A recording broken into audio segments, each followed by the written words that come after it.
Dalawang TV networks magsasanibersa na ang latest na kaganapan, tingnan ng mga detalye.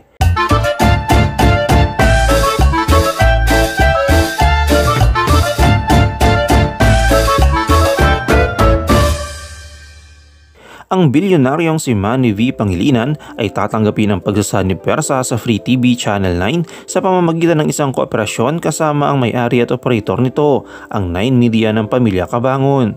Ang 9 Media ay pinalitan ng logo ng CNN Philippines sa kanilang channel ng RPTV logo, isang alaala sa dating pagkakakilanlan nito bilang RPN9 noong ito ay pangunahing pag-aari ng pamahalaan na kung saan ang pamahalaan ay may 20% na bahagi sa network.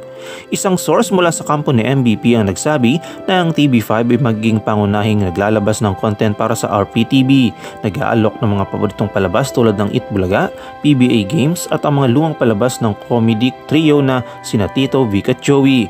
Ayon sa source, may mga usapan tungkol sa pagsasama ng primetime newscast ng TV5 ang frontline sa programming ng RPTV, kasama ng mga plano para sa isang bagong news program para sa channel. Ang pay TV unit ni Pangilinan, ang Signal, ay meron ng all news channel na tinatawag na One News. Ang mga negosasyon ay patuloy din sa pagitan ng TV5 at ilang mga pangunahing anchor ng CNN Philippines para sa posibleng pakikilahok sa inihahandang news program. Ang TV5 ay kasalukuyang nasa pangalawang pwesto malayo sa nangungunang kumpanya GMA ni bilyonaryo Felipe Gozon, pangunahing dahil sa limitadong saklaw ng kanilang network. Ang pagtanggap sa Channel 9 ay magbibigay ng malaking dagdag na visibility sa kanilang mga programa sa buong bansa. Kung matatandaan ay nito nga lamang, ang CNN Philippines ay opisyal na inahayag na isasara ang kanilang operasyon.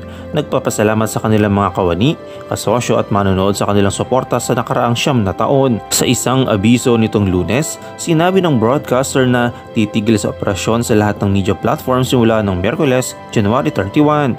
Iniulat na nawala ang network ng higit sa 5 billion habang sinusubukan nitong makipagsabayan sa mga malaking kumpanya sa free television. Nagpasalamat sa kanilang mga staffs sa higit na 9 na taong suporta nito. Sa kanilang pahayag ay sinabi nga, "To our staff, we thank you for your commitment and dedication. To our partners, including CNN Worldwide, Turner Broadcasting Corporation, we are grateful for your support. To our loyal viewers, thank you for giving us purpose. We are honored to have served you." Ang 9 Media ay isa sa mga kumpanya sa ilalim ng ALC Group of Companies na kasama ang iba pang media entities tulad ng Business Mirror, Philippine Graphic, Philippine Mirror, Aliw Channel at Cook Magazine. Ayon naman sa website ng ALC Group, nung hindi pa nagsashutdown ang CNN Philippines, ito ay isang pangunahing English language channel sa libreng telebisyon o free TV sa Pilipinas. Ito rin ay nakakuha sa cable at bayad sa telebisyon. Ang CNN Philippines ay nagbigay ng dekalidad na balita at impormasyon na kumukuha ng lakas mula sa pandaigdigang kakayahan at pagsasagawa ng balita ng CNN at lokal na perspective at experts ng 9 Media Corporation. Anong iyong komento kaugnay dito? Shoutout tayo kina Gloria Tortuga, kay Marita Bulante at kay Marie29.